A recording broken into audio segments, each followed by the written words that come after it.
Sakal Gunarnavasha Vande Guru Sri Charanaravindan.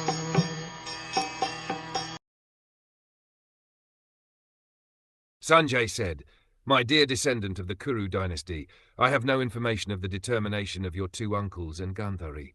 O king, I have been cheated by those great souls.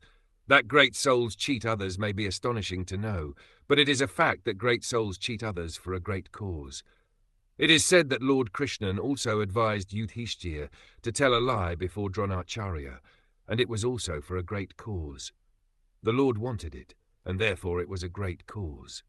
Satisfaction of the Lord is the criterion of one who is bona fide, and the highest perfection of life is to satisfy the Lord by one's occupational duty. That is the verdict of Gita and Bhagavatam.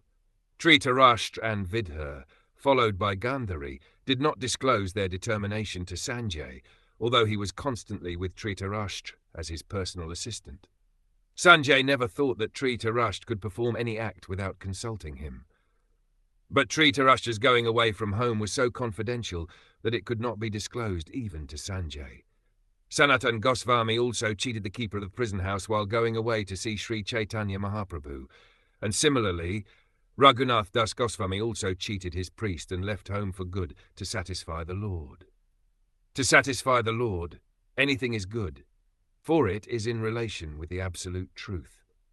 We also had the same opportunity to cheat the family members and leave home to engage in the service of Srimad Bhagwatam.